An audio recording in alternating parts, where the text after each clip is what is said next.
There's no verbal component. There's no somatic component. There's no material component. You don't even have to have any components. You just stand there and it happens at will as a bonus action. As a bonus action. It's a cantrip. It's a cantrip.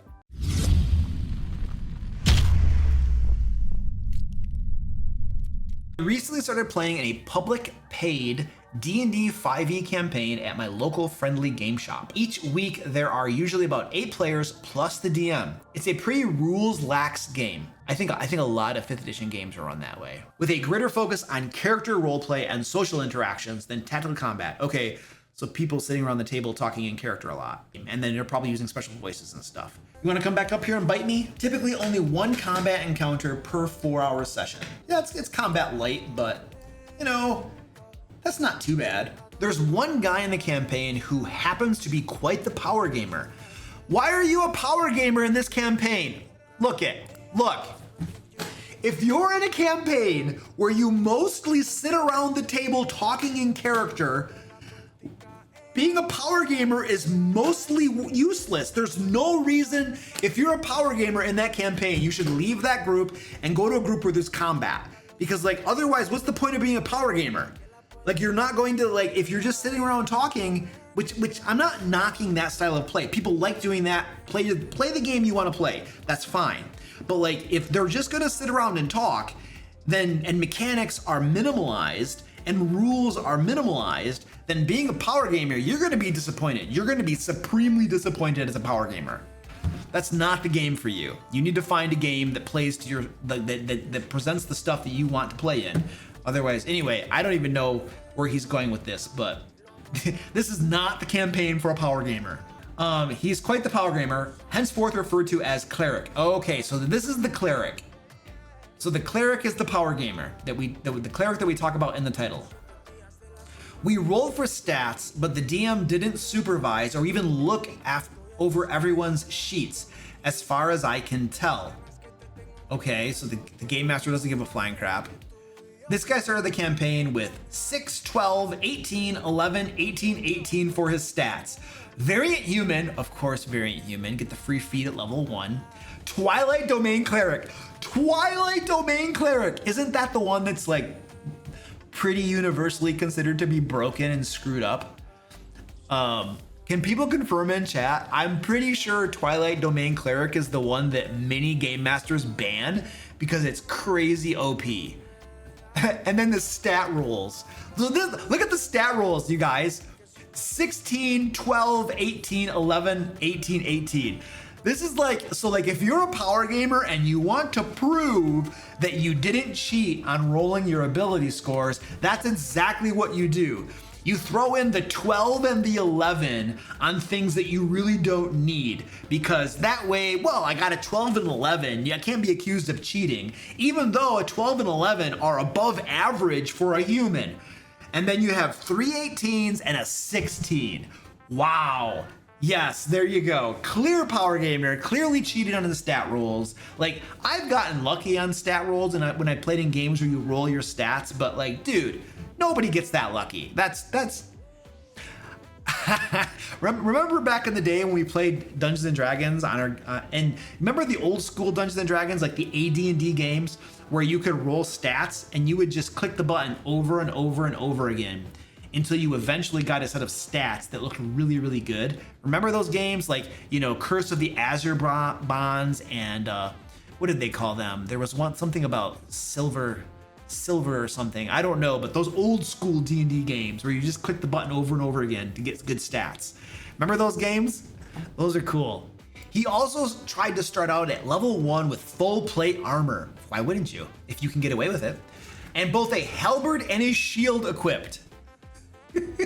A halberd is a two-handed weapon, good sir. Oh my goodness, my cat's freaking out over here. Oh, that's the wrong one. I don't know if you're gonna be able to see this, but like, if they come back on camera, my cat Twitch was freaking out and running. Here he is. Look at him. You can kind of see him. They're chasing each other around the pile of boxes. Twitch is all worked up running around. But I guess the DM at least paid attention to equipment because he was gone after the campaign started. Oh, that was gone. Okay, the halberd and shield were gone after the campaign started. He pretty clearly fudged his rolls or just manually set those stats because you'd have to be insanely lucky to get 3 18s and a 16, even with racial bonuses. Yeah. This guy also tends to clash with the party quite a lot, often making decisions that are unhelpful at best and actively antagonistic at worst. Okay. Yep. I had a player I kicked out of my game. He did the same thing. He did the exact same thing. This combined with the DM's seemingly limited rules knowledge. Oh my gosh. I don't have a problem with game masters who want to run rules light games. Like, that's the type of game you want to run. That's cool. You run the game you want to run. Sweet. But when you don't even know the rules, so like, look. If you don't want to read and learn the rules, that's fine. That's fine. You have limited time, you don't have an interest in it, that's fine. But don't play a game like D&D 5th edition that has lots of rules. Go to something like Shadow Dark that has very simple rules that you can read in like 30 minutes probably and start playing. Like, use a game system like that where the rules are so light that it's a breeze to read them through, and then you can play the game. Don't pick a rules-heavy game like D&D 5th edition if you don't want to use the rules. If you don't want to read the rules and you don't want to use the rules, don't pick that game system. Pick a different game system that's more suited to what you want to play, the campaign that you want to run. Pick a game system that's suited to that. Don't pick... I feel like people pick D&D 5th edition just because it's like the most well-known game system. But it doesn't make it the best system, and it doesn't make it the best system for your purposes either. Pick something different. Okay, so the DM had limited rules knowledge, and it has led to some frustrating and confusing experiences. Last night was probably the worst example thus far. Yeah, if the game master doesn't know the rules, that can cause problems. It absolutely can.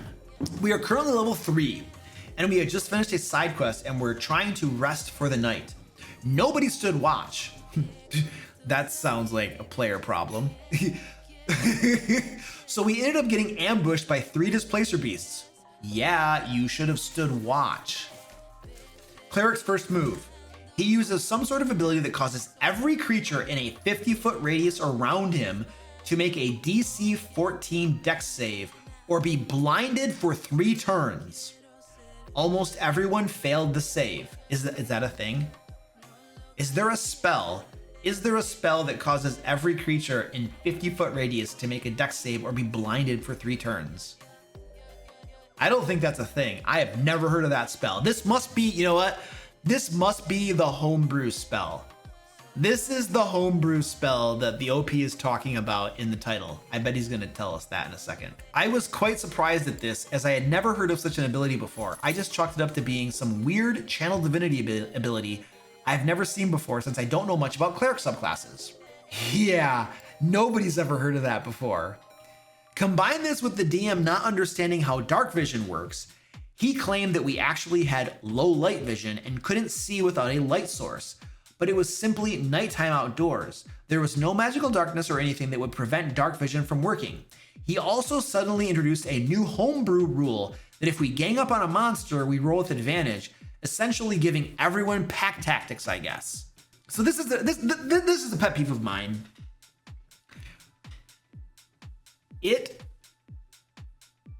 I love game masters who homebrew. Like, you want to homebrew the rules, you want to create things that are suited for your campaign, yay. You do that thing. Homebrew those rules. Make the campaign what you want it to be. If that's your thing, make it that way, right? So there's a point, obviously, at which you homebrew so much that it no longer resembles the original game system, but whatever, it doesn't probably matter a whole lot most of the time. But the thing that really annoys me is when a game master takes a game system that they don't know that well, they don't even know the rules that well, and they start homebrewing without even knowing the rules. This annoys me to know, because it's like, you don't even know the rules and you're homebrewing stuff. Like, that's gonna go badly. You're gonna introduce unintended consequences. You're gonna screw things up. There are gonna be problems with that.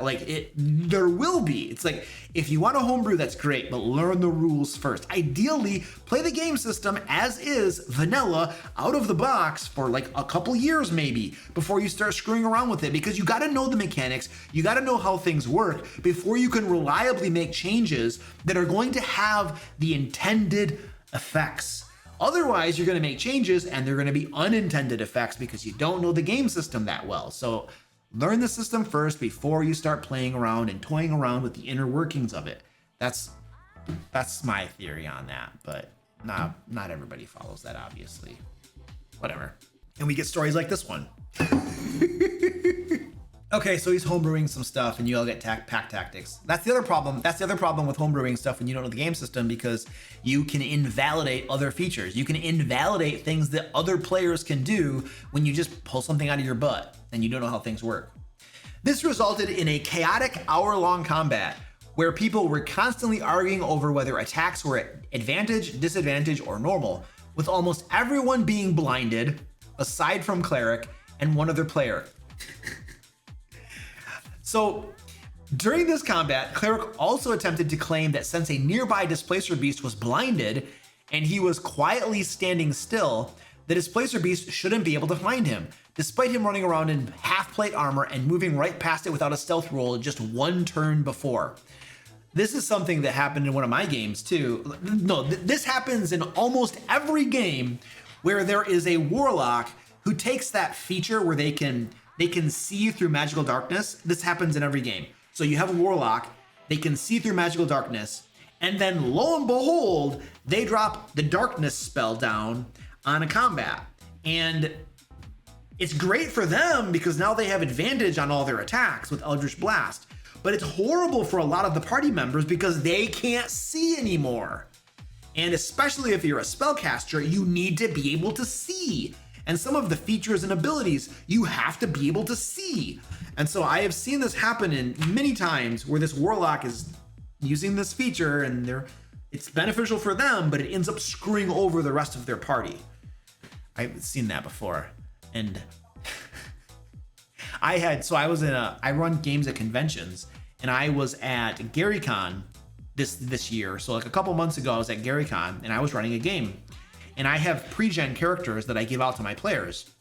And one of my players took the Warlock, and my Warlock pre-gen does not give the ability to see in magical darkness with reason, for good reason. And one of the first things that player asked me at the convention game was, hey, can I change their ability here so that they can pick the one to see in magical darkness? And I was like, no, I'm sorry, I'd prefer you don't change those things. Like, I didn't tell them why, but I knew exactly what that player was going to do. They were going to pick the ability to see in magical darkness, and then they were going to start dropping darkness on the entire party. And it was just going to make things, I knew exactly what they wanted to do, which is why exactly the Warlock did not get that ability in my pre-gen. Anyway, I'm just a miserly jerk, I suppose. Okay, so back to our story. You have a chaotic battle. Nobody knows what's going on. Darkness, disadvantage, advantage, who knows? Pack tactics. A few rounds later, DM describes us hearing loud stomping coming from the woods. And the Displacer Beasts all start to run away in fear. It turns out to be a Tarrasque that was attracted by Cleric's suspiciously powerful ability. Are you friggin' kidding me? This guy... I'll reiterate that we are a level 3 party, so seeing such a creature was questionable. Well, the Game Master kind of it's in his prerogative to do what he wants, but if you do what you want, your players might not like it. Needless to say, we all ran away. We managed to escape thanks to our horse and wagon, but we all had to roll on the long-term madness table out of pure fear. Yeah, the long-term madness table is not that bad. The short-term madness is horrible. Oh, it's really bad. The shenanigans of this session pretty much end here, and I felt very confused. One short drive home later, I hop on D&D Beyond and check Cleric's character sheet again, and he suddenly has this new spell I've never seen before. It reads as follows. This is the new spell. Oh, whoops. Oh, shoot. Infernal Light Illusion Cantrip. At will. Bonus action, of course. It's cast at will. Of course it is. This is the homebrew. So 99% of homebrew is horribly broken and overpowered. Range, self, 50 feet. Components, none. There are no components. There are no components. You don't even have to have, there's no verbal component. There's no somatic component. There's no material component. You don't even have to have any components. You just stand there and it happens at will as a bonus action. As a bonus action. It's a cantrip. It's a cantrip. Duration 10 rounds. Attacker save, dexterity 14. Cast out a blindingly bright light from the top of their head. Any creature within a 50-foot radius must make a dexterity saving throw to shield their eyes or be blinded for 3 turns. Creature with a low light or dark vision, make this roll at disadvantage. The light diminishes after its initial flare, but illuminates an area of 30 feet from the caster for a total of 10 minutes. Oh my word. That's about the most broken spell you can possibly come up with. But you know what? Here's the thing though. Like, the player clearly made a crazy broken spell. But the cleric player. But the game master allowed it in the game. So the buck stops at the game master. If they allowed it in the game, it's on them. But the game master doesn't know the game rules that well, so they probably don't have a whole lot of, experience or game knowledge or rule mechanics knowledge to know whether that's a good spell or a broken spell. So another argument for the game master learning the rules of the game system that they're running to a reasonable extent. You're obviously never going to know an expert on everything until you've played it for a long time. Like, you're not going to know all the rules until you've played it for like a long time. Granted, but you got to learn something. Otherwise, you allow crap like that into the game. So you have to do your due diligence to a certain extent if you're running games. Okay. Immediately, something seemed very off to me. Yeah, haha. So I look up this cantrip and it's not even publicly published homebrew on D&D Beyond. No kidding. It's literally a spell this guy just created himself and added to his sheet, presumably without DM approval. Okay, well, now that's a different thing. If he did it without DM approval, 100% different thing. I don't know how he got away with it, but it really left a sour taste in my mouth. Yeah, that sounds like some horse crap. I had a player once, so yes, if the player did not get DM permission and just added it to their sheet, that's horse crappery, obviously. I had a player once who they literally modified, they were a spellcaster, they were a wizard. They literally modified their intelligence score. At the time we were using D&D Beyond, and they had their character sheet on D&D Beyond. And they literally changed their intelligence score. They gave themselves a +6 to intelligence. Like, on their character sheet in D&D Beyond, you can modify, there's a way to edit and modify your ability scores. You can give yourself bonuses and stuff. This player had given himself a +6 or something to his intelligence. And what happened one day, we were literally playing the game, and one of my other players was like, hey guys, that like, I think the wizard had like a saving throw I had to make because they were fighting me. And another player was like, hey Luke, that saving throw seems really high. How is it that high? And I was like, I don't know, let's go take a look at the character sheet. And we literally found in the character sheet that this player had added a +6 to their character sheet. They had manually edited their character sheet to add a +6. And I asked the player, I was like, dude, how did you get a +6 in your character sheet? And he's like, oh, I don't know. I must have gotten a bonus sometime and I edited it in and I forgot to take it out. I don't know. So anyway, that was their last game session with us. They didn't get dismissed from the game purely based upon that. That was the proverbial camel that broke the straw's back. Or the straw that broke the camel's back. There was a history of problems and things that were an issue, and that was the thing that was finally enough's enough. I think we're done here. So, but yeah, players do that. Players try to sneak things by the game master, and the game master I mean, either you're vigilant or you trust your players or you just don't care, a mix of those or whatever. I mean, it just depends. Now, do I check over all of my characters, all of my players' character sheets? No, I don't. I don't have time for that. You know, I just trust them to do it properly. And if I catch one of them cheating, well, then, you know, there'll be a conversation around that. But so it's one of those things that I'm not going to check over every detail of your character sheet. You know, most of my players, all of my players are adults, and most of us are 30 years or older, if not.